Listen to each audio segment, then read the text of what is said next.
Alliance Assurance, partenaire de l'invité du direct. Alliance Assurance, avançons en toute confiance.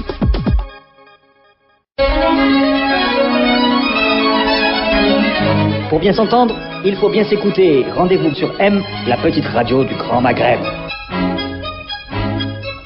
Amis auditeurs, bonjour.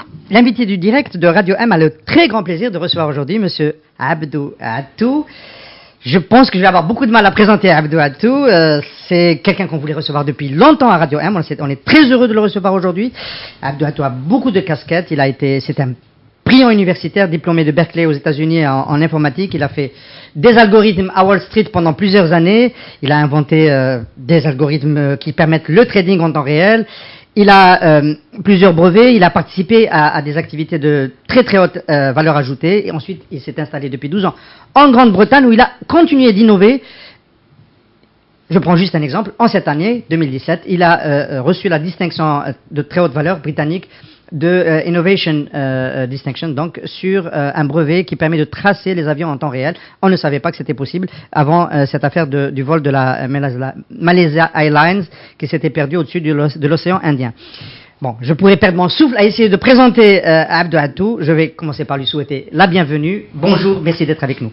Merci Hassan, un grand plaisir de te revoir et très content d'être parmi vous aujourd'hui.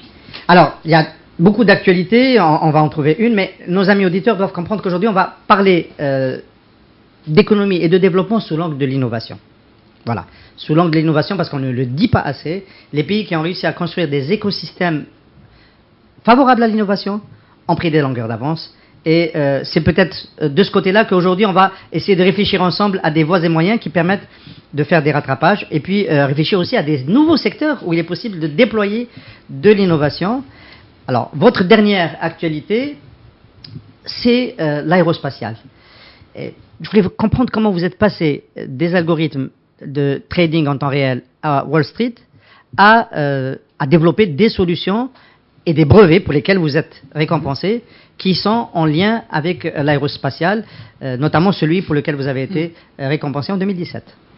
Mais écoutez, le principe est le même, parce que l'innovation, c'est comme un passeport, si on peut dire. Hein. On peut appliquer le mode opératoire d'un secteur à un autre.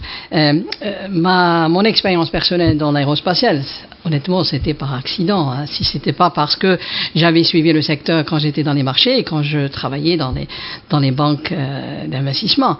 Ce secteur m'a fasciné toujours et j'ai toujours trouvé qu'il y avait quand même une certaine avance en termes de pointure, d'innovation et aussi de création d'emplois. Parce que si on regarde un peu les économies partout dans le monde, l'aérospatiale, c'est un des acteurs principaux des économies mondiales. Dans les économies développées. Exactement. Chez nous, malheureusement, ce secteur n'existe pas et on souhaiterait, Inch'Allah, pourquoi ne pas à ce que nos autorités, les pouvoirs publics commencent à y penser sérieusement à ce secteur, parce qu'il est porteur de beaucoup de prospérité et de création d'emplois. Alors, on va évoquer dans un moment un des volets de l'industrie aérospatiale, les satellites et la mise en orbite des satellites. Il y a une chaîne de valeur dans le satellite, on va l'évoquer. Mais un peu en dessous de l'orbite des satellites, il y a l'aviation et tout le commerce international de l'aviation. Vous avez travaillé sur cette solution de tracking. Nous, en tant que passagers qui utilisons de temps en temps l'avion, on a toujours pensé qu'il était possible de savoir où se trouvait en tout temps un avion. Il s'avère que ce n'est pas le cas. Non, c'est pas vrai. Parce que les systèmes de tracking ou de recueillement des datas, si on peut dire le terme, en temps réel n'existent pas. Un avion qui coûte 100 millions, 150 millions, un A330, un A380, bien que le prix est très cher, mais les avions ne sont pas équipés tout le temps avec des systèmes de récupération de données ou bien de tracking en temps réel. Si vous voyez un joli cockpit dans un avion qui coûte très cher, ça ne veut pas dire qu'il a la dernière technologie. Avec toute l'avionique de bord Avec l'avionique qui est existante aujourd'hui, ce n'est pas le cas. Donc, si vous avez des modèles, si vous avez un système avionique très avancé, ça ne veut pas dire que la technologie n'existe pas. Donc, il y a une différence. Ça veut dire que les constructeurs par culture, par des raisons très spécifiques, ne sont pas toujours accueillants des nouvelles technologies qu'on appelle disruptive en anglais. D'accord ?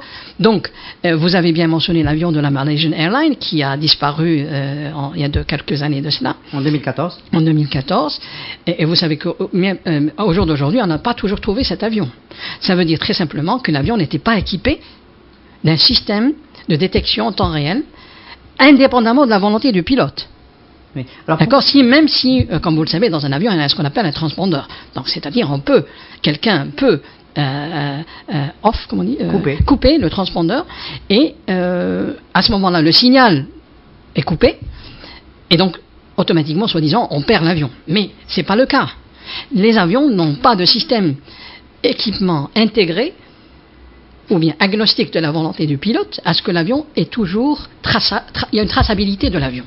Et ça, c'est dû à des raisons financières, parce que ça coûte cher de maintenir toujours de tracer un avion, c'est ça. On utilise quoi? On utilise la base de données de... Il y a plusieurs raisons. Il y a la bande passante, premièrement, donc ce qui est qui est la connectivité. Donc on est sur Internet. On est sur Internet, mais différents types d'Internet, d'accord? Parce que si c'est des systèmes aux États-Unis, ce qu'on appelle les sensors au niveau des grounds, c'est-à-dire au niveau terrien, des systèmes terriens, c'est des systèmes qui existent aux États-Unis, c'est la grosse partie c'est pour ça qu'aux États-Unis l'Internet est beaucoup moins cher, d'accord? Mais quand vous traversez l'océan, vous n'avez plus cette capacité. Donc ce qui est possible, c'est le satellite. Et pour aller vers le satellite, là, il y a toute une économie et toute une dynamique qui est complètement différente. Parce qu'il ne faut pas oublier qu'il y a les grands opérateurs de satellites, entre autres Inmarsat, Viasat et autres, qui ont une compétition avec une compétition qui est très très féroce sur les prix. La bande passante est très chère. Alors nous, comme on a envie de tout comprendre à Radio M, votre brevet, il a cette spécificité, s'il a été récompensé donc en Grande-Bretagne en 2017, c'est parce qu'il apporte une solution technologique, mais il apporte aussi une solution économique parce qu'il compresse la base de données, la bande passante, la data, et donc il permet de faire des économies. Exactement. Parce que nous, l'innovation, c'était la combinaison entre la technologie et l'économie. C'est-à-dire réduire les coûts, parce qu'à chaque fois qu'un avion utilise la data des satellites, il a une facture à payer. Chaque vol, je vous donne un ordre d'idée à peu près, chaque vol coûte à peu près $10 000 en vente, à peu près. Donc c'est cher. C'est pour maintenir un avion dans une flotte, d'accord? Donc vous imaginez, vous me demandez pourquoi que EasyJet ou bien une compagnie comme Arena Air, qui sont les leaders mondiaux du low cost, n'ont pas l'Internet. Pas pour la simple raison parce qu'ils ne veulent pas payer, parce que ça coûte cher. Déjà, pour introduire l'Internet dans un avion, il faut tout un système qui soit intrusive, comme on appelle ça. Donc il faut une antenne, il faut des radars, et donc ça change toute l'économie. Il n'y a que les compagnies les plus riches qui ont pu l'offrir à leurs clients. Exactement. Et vous avez, vous aussi la certification. Parce que si vous touchez un avion, il faut le recertifier pour qu'il puisse voler. C'est un élément de sécurité que les agences gouvernementales, que ce soit la FSA ou bien l'agence européenne, qui doivent certifier que l'avion peut voler encore une fois. Parce qu'une fois que vous mettez un trou dans un avion, ça y est, il est dans une zone sensible. Parce que le radar de l'avion, il faut mettre un radar en dessus. Donc, comme les AWACS. Comme les AWACS. Donc c'est ça. Non, ça c'est le premier aspect, c'est l'aspect logistique. Il y a l'aspect économique, c'est-à-dire la guerre des prix des bandes passantes. Parce qu'il n'y a pas ce qu'on appelle une coordination des prix entre les opérateurs. Parce que c'est la guerre des marchés, la guerre des parts des marchés. Et chaque opérateur voudrait que les clients vers lui. Donc aujourd'hui, l'Internet aussi devient un instrument de marketing. Il y a de nouvelles compagnies pour attirer la nouvelle clientèle et faire la concurrence avec d'autres, c'est d'installer l'Internet sur leurs avions. Bien sûr, sur un long courrier, qui est un transpacifique ou un transatlantique, ça compte. Mais pas forcément le long courrier. Maintenant, vous avez par exemple la compagnie Norwegian, qui est une compagnie basée au Danemark et en Norvège et en Suède, qui a révolutionné un peu, si vous voulez, le low cost avec l'Internet. Parce que c'est la seule qui a pu le faire et c'est la seule que le modèle a marché. Ils ont vu que l'Internet, c'est cet élément de différenciation en ce qui concerne la clientèle. Et sachant que si vous allez monter dans un avion avec Internet et sans Internet, il y a une grosse différence. C'est ce qu'on appelle en anglais the passenger experience. Voyez, donc, quand vous avez 3 heures à voler, vous auriez bien avoir votre Internet, faire votre lecture, faire vos emails, faire ce que vous voulez. Donc là, ça joue. Ça joue énormément. Ouais. Et donc j'imagine qu'il n'y a pas beaucoup de soucis pour la société Wiscom qui a breveté cette solution de tracking en temps réel pour aller vers le marché, pour que le brevet se commercialise. Oui. Parce qu'il y a beaucoup d'innovations qui souvent n'arrivent pas à la phase d'industrialisation. Il y a aussi des systèmes qui sont similaires, hein. Pas aussi peut-être aussi pointus, mais la réalité c'est que vous pouvez avoir toute technologie que vous voulez, mais si vous n'avez pas les intrants, c'est-à-dire si la bande passante elle est chère, votre système ne va pas aller très loin. Et si votre système n'est pas intégré dans un avion, votre technologie ne va pas aller très loin. Parce que là, quand vous avez Boeing, un avion quand il est acheté, on achète un avion, déjà les moteurs ne font pas partie de l'achat. L'avionique ne fait pas partie, donc c'est des choix qu'il faut faire. Et quand le client va acheter, soi-disant Air Algérie, quand on va acheter un avion, on va se dire, bon, on va mettre ça, on va mettre ça, on va mettre ça. Tout ça, c'est des options. Et l'Internet est une option. Et quand on fait l'Internet, il faut faire un pré-équipement qui est déjà installé dans l'avion pour qu'il soit opérable. Voyez. Donc, tout ça, la technologie, c'est tout le derrière. Parce qu'il y a le gros, c'est-à-dire le hardware. Oui. Et quand il y a le hardware qui n'est pas encore... ça, c'est la résistance des constructeurs. Exactement. Vous avez touché, exactement. Voilà, ça n'avance pas suffisamment. Alors, il y a peut-être un domaine où les résistances sont peut-être encore plus fortes, c'est celui de l'aérospatiale et de l'industrie des satellites. On sait qu'il y a une guerre qui est commerciale entre les lanceurs. Nous, on entend un peu parler de cela, pour placer des satellites, les charges utiles au-dessus de nos têtes, on en a besoin, on consomme de plus en plus de bandes passantes et d'images.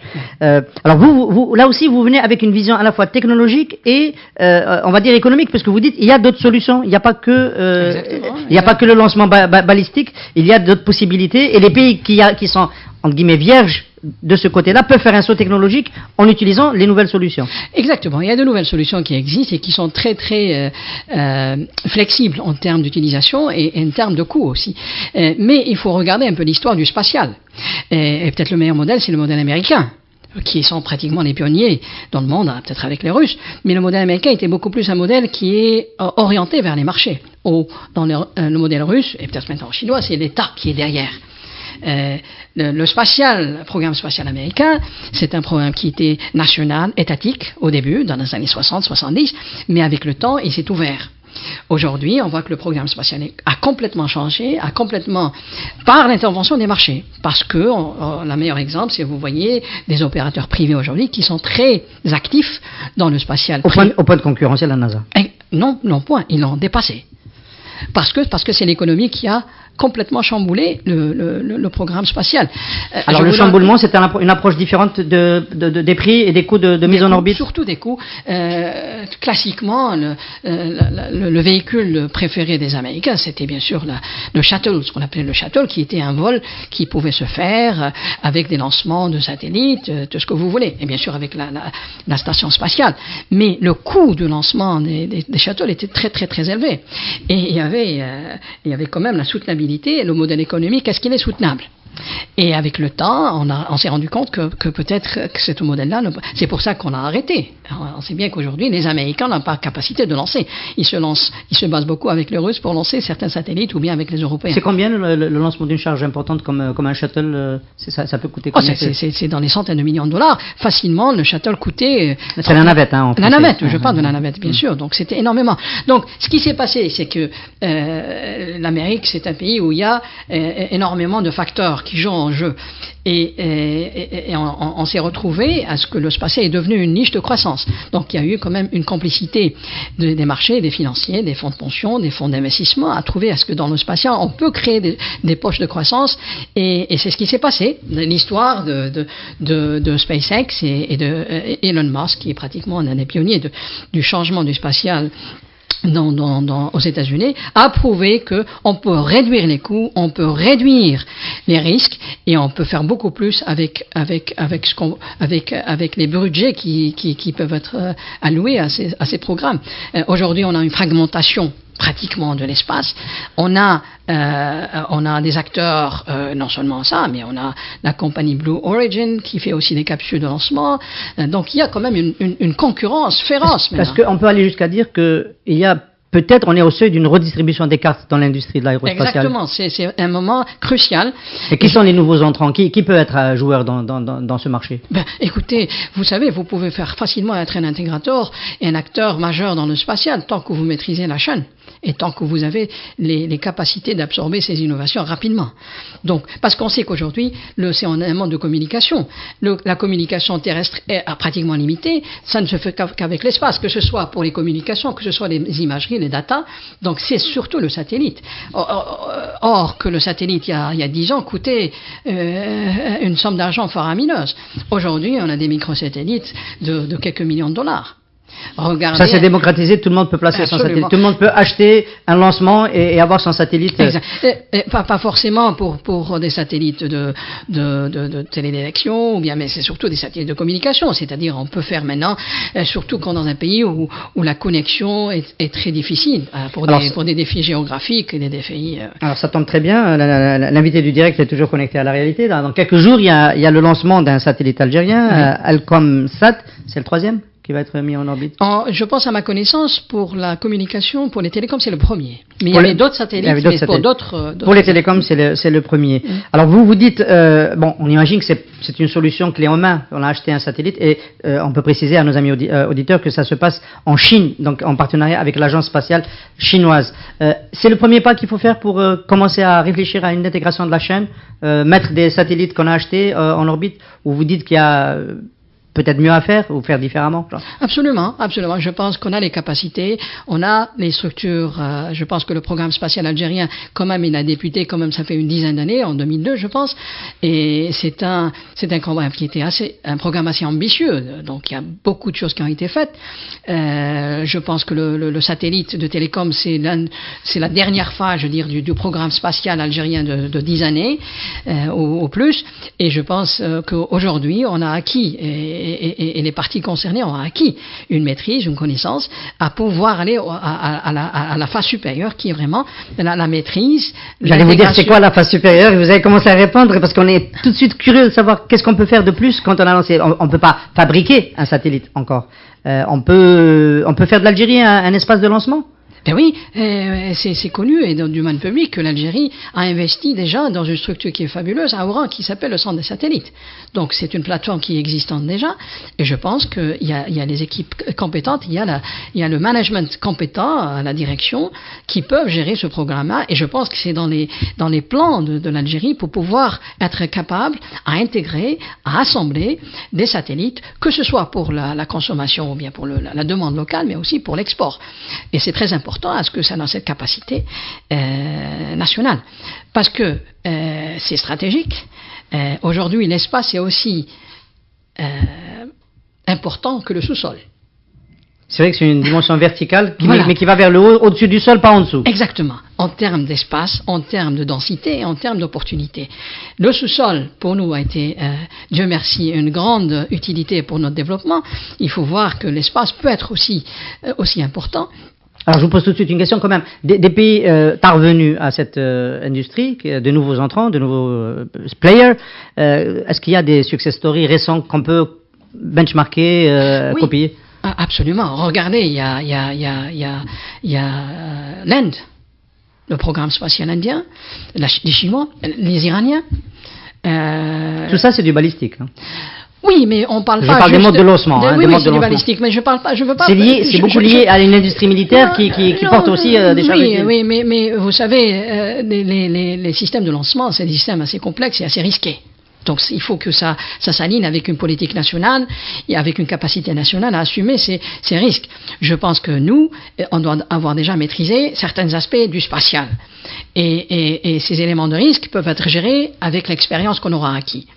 Et je pense que c'est la volonté, en tous les cas, à ma connaissance, c'est la voie à montrer et c'est la voie à suivre. Maintenant, pour comparer à ce que les Indiens en Inde, ce qui a été fait en Inde, c'est que il faut pas oublier que l'Inde, sa position géographique avec l'Union soviétique à l'époque, avec la Chine, fait en sorte que leur programme était beaucoup plus orienté pour des fins géostratégiques et géopolitiques.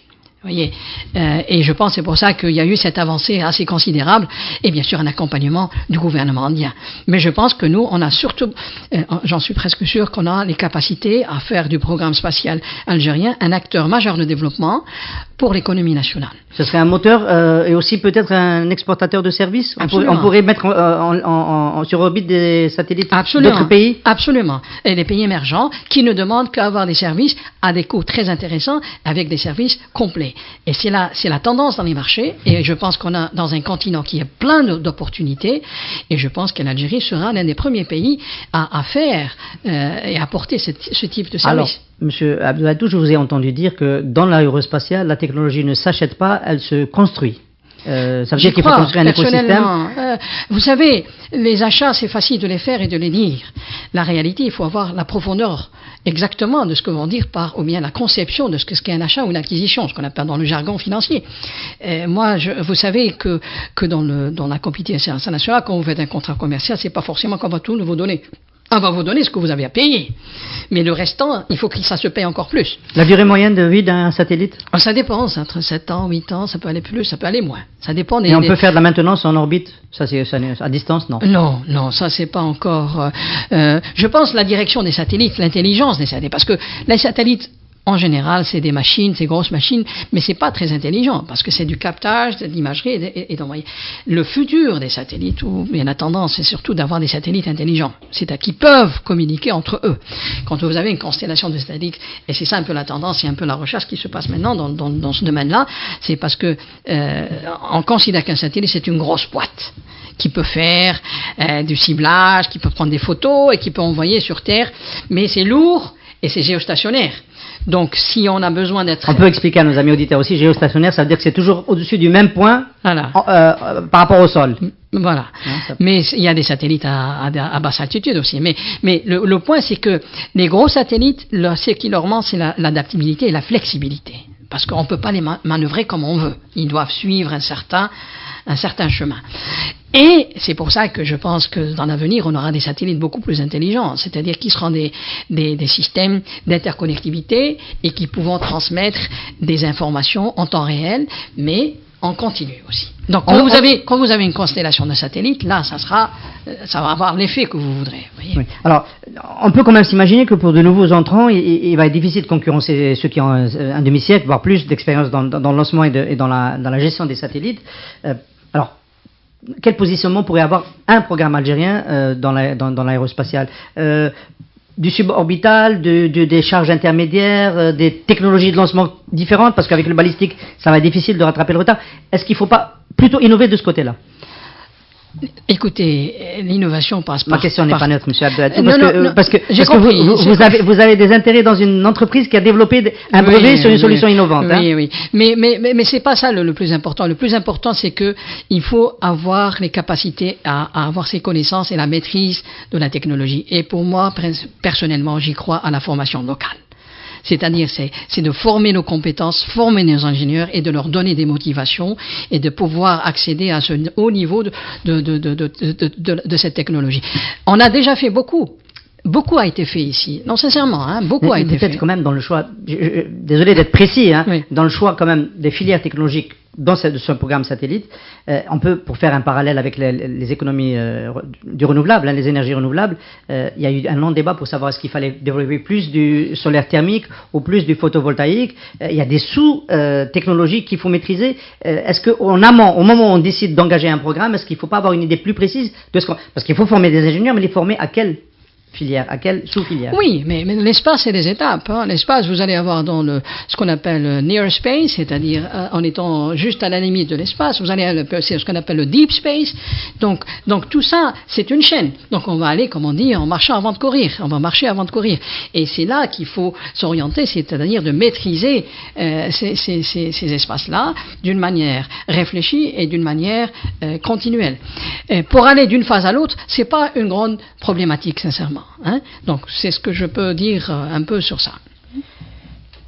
Un astronaute algérien dans l'espace, c'est aussi... Pourquoi pas. Vous savez, le rêve de toute nation, c'était toujours... l'espace a toujours conquis les cœurs des gens. Vous voyez, on voit l'histoire. Même s'il y a des Algériens tendance à ne pas lever beaucoup la tête vers le ciel. Oui, oui. Et on est croyant, on a le bon Dieu, donc il faut toujours le voir. Le plus important, c'est que l'histoire de l'espace a toujours fasciné les esprits. Regardez l'histoire des Soviétiques avec leurs premiers astronautes, et après les Américains. Donc, en étant pauvre, comme une nation comme l'Inde, mais le programme spatial a été toujours central à leur développement, parce qu'il fallait vibrer les esprits, il fallait vibrer les cœurs des gens. Et là, ça peut nous permettre d'arriver à réaliser des choses. Donc, c'est des réalités qui ont... Abdou, vous direz que les Indiens ont été aidés aussi par leur industrie du logiciel? C'est absolument, important. Ça c'est un très bon point, exactement. Vous savez que l'Inde, c'est un grand centre de outsourcing IT en général, donc tout ce qui est développement des logiciels dans le domaine des TIC, c'est une grande plateforme, hein, parce que le modèle économique, c'était vraiment d'attirer les investissements, d'attirer des revenus, et l'Inde était vraiment centrale au développement des logiciels en Inde, et surtout avec les Américains. Il faut aussi ne pas oublier qu'il y a un rapport, un pont très fort entre l'Inde et les États-Unis dans la formation des ingénieurs. Les grandes universités américaines, vous trouvez énormément d'étudiants, énormément de faculties, des professeurs, et surtout, ils sont très forts dans leur IT. Vous avez des instituts comme le IIT, c'est le Indian Institute of Technology, qui est un peu le MIT de l'Inde, hein. Ils sont 3 ou 4, je pense, en Inde, et qui forment ces excellents techniciens et ingénieurs. Donc, il y avait une politique déjà qui était claire et nette du gouvernement indien à ce que cette technologie, cette maîtrise se fasse déjà sur la Terre, et puis on va aller plus loin dans l'espace. Mais c'est vrai que pour les Indiens, c'est un succès phénoménal. Aujourd'hui, pour vous donner un petit exemple, c'est que l'Inde aujourd'hui a la capacité d'envoyer une capsule dans l'espace avec un système de récupération. Et je pense, si je me trompe pas, l'Inde a envoyé le premier satellite, un lanceur qui a été fait avec le plus grand nombre de microsatellites. Je pense que c'était 90 ou 95 en un coup. Oui, c'est l'Inde qui l'a envoyé il n'y a pas très longtemps. Les auditeurs pourraient se poser la question, est-ce qu'il y a un enjeu économique important dans ce secteur de l'aérospatial? En Algérie, bon, qu'on assemble des automobiles, on peut comprendre, c'est 6 milliards de dollars de chiffre d'affaires pour l'importation, mais dans le cas de l'aérospatial, vous dites, c'est peut-être pas important aujourd'hui, mais si on développe ce programme, ça peut devenir une partie importante du PIB? Absolument, ça fait partie de toute politique des pouvoirs publics, parce qu'un pays, ça se gère pour les décennies à venir. Donc nous, on voit que le programme, un programme qui pourrait être établi pour 2020-2030, dans 2030, notre économie sera certainement différente de ce qu'elle est aujourd'hui. Et quand on parle d'une politique de diversification, de politique de changement, de politique d'économie des connaissances, je vais dire en termes généraux, eh ben, le spatial aura un rôle à jouer, que ce soit pour les pouvoirs publics, mais aussi pour le secteur privé. J'ai l'impression qu'ici en Algérie, c'est pas un domaine qu'on s'y intéresse beaucoup. Et je peux vous dire qu'on s'y intéresse pas beaucoup. Alors, ici à Radio M, c'est la première fois qu'on en parle. Hein. C'est une nouvelle dimension. Je suis content que je puisse éclairer un peu l'opinion publique. Mais c'est sûr que pour des ratios simplistiques, si je peux dire, on parle de 10 à 15% du PIB facilement. Donc on peut imaginer le nombre d'emplois qu'on peut créer, mais aussi la profondeur et la qualité des emplois qu'on peut offrir pour nos ingénieurs, pour nos étudiants, pour notre développement. Ça m'offre une très belle transition vers la dernière partie de cette émission. Vous êtes aussi un financier très au fait des transactions et des constructions, des montages financiers. Vous avez dans un livre commun en 2012, je crois, sous la conduite de M. Taïb Hafsi, préconisé une politique de l'investissement en Algérie. Vous avez fait des recommandations à un moment où on n'était pas encore sorti du choc des subprimes et où les actifs des entreprises à l'international étaient encore très bas. Est-ce que vous considérez que l'Algérie a raté une opportunité pour faire des acquisitions à l'international au moment où elle avait des excédents de réserve de change? Écoutez, rater, c'est peut-être le pas mot qui est, parce qu'il y a toujours des opportunités. Hein, il faut juste le ciblage qui est important et qui soit corrélé à des objectifs très clairs et très précis en termes de développement. Donc, cibler une acquisition ou bien acquérir certains actifs pour faire démarrer et déclencher un processus de développement, ça peut se faire à tout moment et à tout. La question, c'est question de valorisation, question de prix, question de synergie. Voilà la grande question.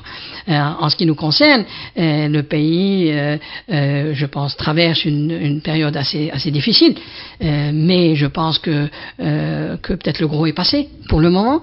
Ah bon, vous serez le premier à le dire sur ce plateau. Hein. Je suis optimiste, oui.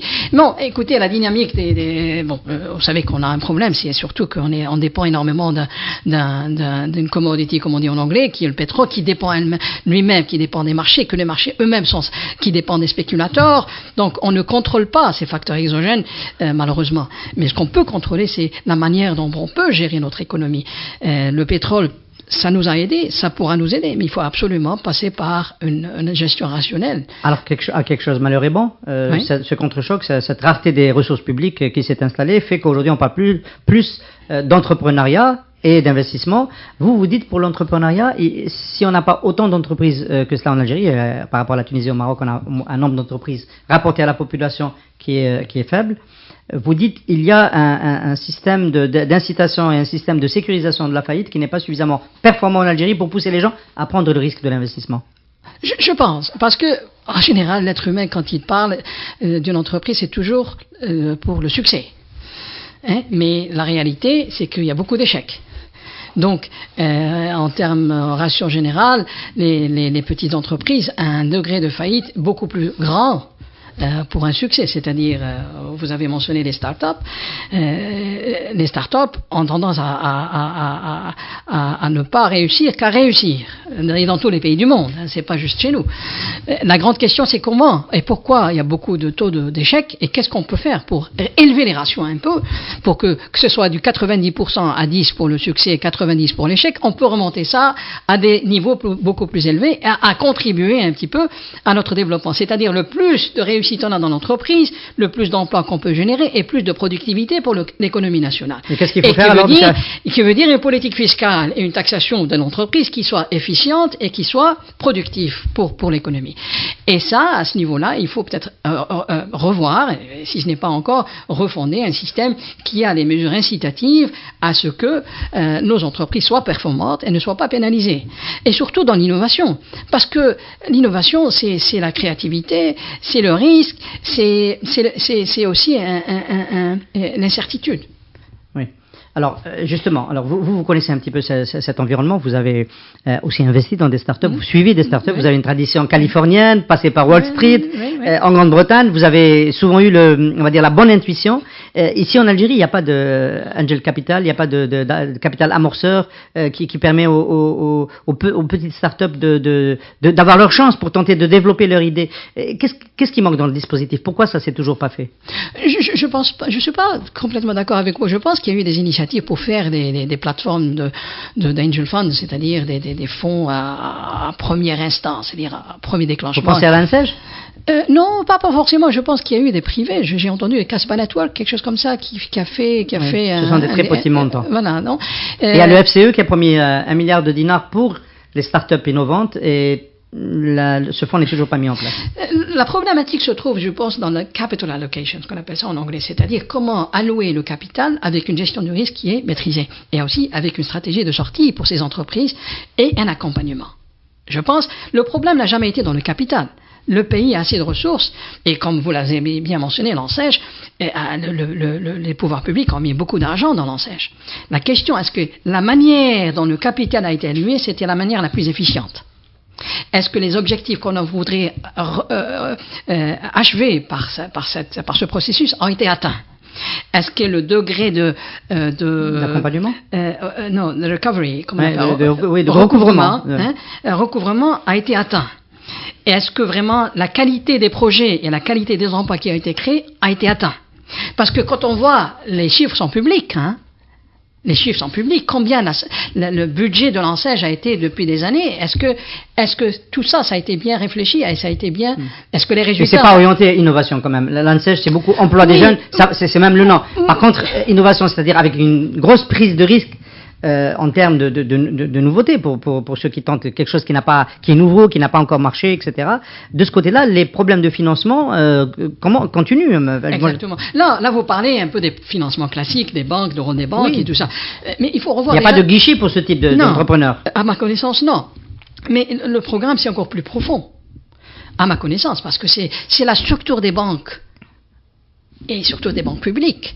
C'est-à-dire leur mandat, eux, qui est déjà mandaté par le gouvernement, qui est déjà limité. Donc, si la banque ne fait pas son rôle, parce que, à ma connaissance, parce qu'elle n'est pas mandatée à le faire, en tous les cas sur le plan réglementaire. Je pense qu'il faut avoir déjà cet aspect-là, parce que la banque ne fera que ce qui est déjà dans son mandat. Prendre le risque aux dépens du bilan de la banque, c'est pas dans leur mandat, parce qu'ils n'ont pas cette capacité à analyser le risque, à faire du capital allocation, comme on dit, dans un processus qui est, parce que c'est pas leur job. D'où cette déficience en termes de nouveaux véhicules. Exactement. Il y en a pas assez. Vous connaissez très bien ces différents instruments. Est-ce que vous pensez pas que, je sais pas, entre le FCE, le patronat algérien, il n'y a pas quelque part quelque chose qui aurait pu être créé, qui aurait pu aider à faire développer cette économie de l'innovation? Exactement. Et un accompagnement. Et là, vous avez bien dit le mot, parce qu'il fallait une partie tierce, si vous voulez, avec des véhicules tierces qui sont réglementés par les pouvoirs publics et qui jouent le rôle un peu de catalyseur. C'est-à-dire, d'un côté, il y a le capital, et d'un autre côté, il y a les projets. Vous voyez? Et là, il faut identifier, il faut absolument à ce que les projets qui sont choisis seront bien accompagnés et qu'il y a un impact sur l'économie. Alors vous, en 2012, dans votre livre, dans la partie que vous avez rédigée dans le livre, dans votre article, vous parlez d'une autorité nationale de l'investissement qui aurait pu être à la fois à cheval entre ce qui se passe au niveau international dans la variation des actifs, les nouvelles technologies, les nouvelles opportunités, etc. Et puis la demande domestique. Est-ce que vous ne pensez pas que le FNI a voulu tenter de jouer ce rôle et que c'est un peu raté? Oui, absolument. Je pense, oui. Le Fonds national d'investissement. Le Fonds national d'investissement. Mais vous savez, le Fonds d'investissement, je pense, c'était dans les années de M. Benachenhou, si je ne me trompe pas. Plus tard. Plus tard, non? C'est plus tard. L'idée sur papier, c'était une bonne idée. Mais le mode opératoire et le mode fonctionnel du FNI s'est avéré un petit peu en deçà des attentes, si je peux dire le terme. Hein? Parce que moi, peut-être les experts diront la même chose, c'est qu'on aurait souhaité une gestion beaucoup plus proactive du fonds dans les poches de croissance de l'économie nationale. Pas vraiment dans un esprit déjà, il faut une gestion de risque, il faut déjà identifier des projets qui sont très porteurs, il faut avoir une célérité d'exécution et pouvoir un accompagnement à ce que ces entreprises-là, et là peut-être... Je vais citer 3 exemples rapidement pour avoir votre opinion. L'automobile avec Renault et SNVI, l'assurance avec AXA et la banque de la BEA, Jay-Z que vous connaissez très bien avec donc l'entrée du FNI. Vous pensez que ce sont des choix dans la sélection des risques pas les plus avisés du FNI? Ben, écoutez, ça démontre... C'est trop tôt pour le dire, peut-être. C'est un peu trop tôt, mais aussi ça démontre aussi qu'il y a un choix dans sélection de ces actifs, d'investir dans ces actifs, parce que avec une gestion de risque assez conservatrice. C'est peut-être une décision qui a été prise, qui a été décidée, et que ça démontre un peu qu'on en est vers des actifs qui sont performants déjà et qui sont dans une maturation assez élevée. Alors que moi, je pense que le choix aurait été différent et dans les projets de porteurs de croissance. Parce que dans tous les pays, qui crée les emplois, c'est les PME, c'est les petites entreprises. Mais qui peut identifier ces acteurs porteurs de croissance? Ben oui. Le FNI n'est pas doté pour les... Non, pas forcément, mais ils peuvent acquérir des équipes, des analystes qui font un répertoire des entreprises, des petits PME, des TPE, et qui peuvent jouer un rôle énorme. Bien sûr, à condition qu'ils soient accompagnés. L'accompagnement, mais aussi accompagner l'échec. C'est très important. Oui, parce qu'on veut accompagner la réussite. Tout le monde veut le faire. Mais accompagner l'échec, c'est philosophiquement complètement différent. Et là, il faut avoir des dispositifs. Votre expérience américaine vous fait dire que les Américains savent aussi accompagner l'échec? Absolument. Là, absolument. Et prendre le risque pour l'échec, ils sont prêts pour ça.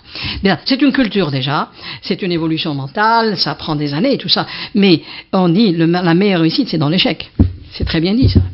Alors, le FNI, on a évoqué, vous avez dit, il y avait peut-être une tendance à aller vers des actifs qui étaient déjà matures et qui avaient un taux de rendement important. On ne peut pas ne pas penser à Jay-Z, vous connaissez bien ce dossier. Vous avez conseillé le président de MTN, le premier opérateur sud-africain et peut-être le premier opérateur en Afrique, qui a fait une offre d'achat au gouvernement algérien pour reprendre, à Sawaïris, le propriétaire donc OTH, Orascom, pour reprendre tout le groupe Orascom, y compris l'opération en Algérie. Et le gouvernement algérien à travers son président, a dit non, il ne voulait pas de cette transaction, il ne voulait pas que Jay-Z passe entre les mains de MTN, pour des raisons, on ne sait pas lesquelles.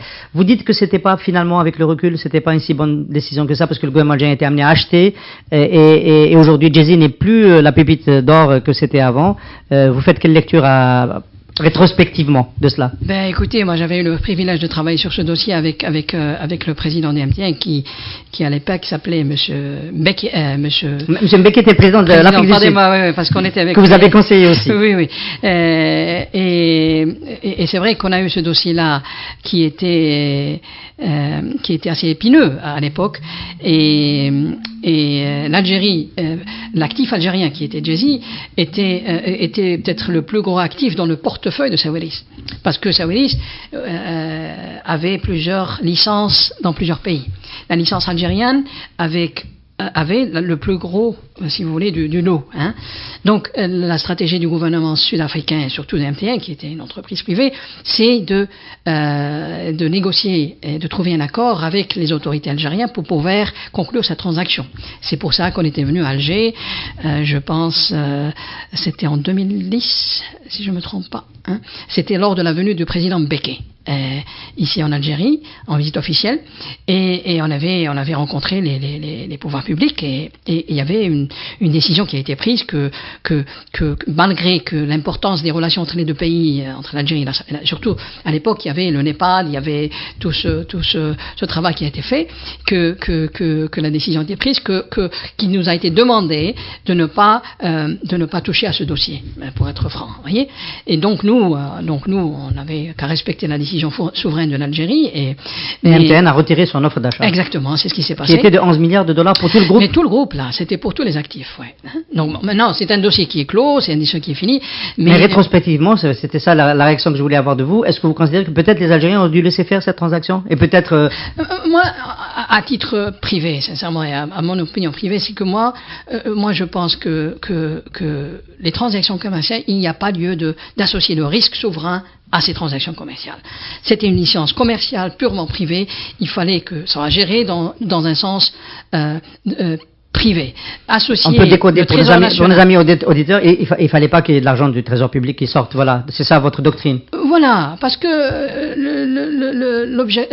le mandat du Trésor, il y a beaucoup plus de projets plus importants à ce que l'argent du Trésor soit utilisé. Alors que nous, on avait une licence, déjà, l'État, les attributs fiscaux, les attributs réglementaires, c'est la licence de l'Algérie. Après tout, c'est la licence qui a été émise par le gouvernement algérien. Donc, moi personnellement, ça c'est mon point de vue, que peut-être qu'on aurait dû penser autrement, mais ce qui a été fait a été fait. Donc, est-ce que vous savez qu'il commence à être question du retrait de FNI de Djezzy parce qu'on va arriver sur les 5 ans? Non, ça je ne savais pas, sincèrement, je ne savais pas. Mais vous savez, il y a une révolution dans les télécoms. C'est aussi un enjeu considérable. Aujourd'hui, vous savez, avec les 4G, avec la 5G c'est sur le lieu de... Donc c'est le développement du contenu aujourd'hui. C'est pas... Vous savez, même les installations 3G et 2G, vous savez... Avant, il fallait payer presque $1 milliard pour avoir une licence. Aujourd'hui, ces chiffres ne sont plus à leur place. Parce que la technologie a tellement évolué que même le broadband, c'est-à-dire la bande passante terrestre, va complètement changer. Donc il faut pas avoir une infrastructure qui coûterait $700 millions pour pouvoir avoir accès à la téléphonie. Grâce aux satellites. Grâce aux satellites. Est-ce que, monsieur Abdou Atou, vous avez encore le temps de développer des algorithmes avec toutes les activités que vous avez? Non, mais non, je pense que c'est très important à ce que notre pays, Inch'Allah, avance vers la prospérité, le progrès, le développement, associé à tous les acteurs, publics et privés, à ce qu'on crée une économie qui est prospère, qui est dynamique, qui est productive, et qu'on se démarque un peu de la logique de la rente pétrolière qui nous a un petit peu inhibés à travers les années, et on a les possibilités, on a le potentiel et on a les capacités. Voilà, c'est tout ce que je peux dire. Il faut vivre à Londres pour être aussi optimiste. Non. Il y a vous nous donnez la recette. Non, il y a des gens plus optimistes ici en Algérie que moi. Alors. Je vous l'accorde complètement. Merci beaucoup Abdou Atou. Merci d'avoir été avec nous. Merci de m'avoir invité. Alliance Assurance, partenaire de l'invité du direct. Alliance Assurance, avançons en toute confiance.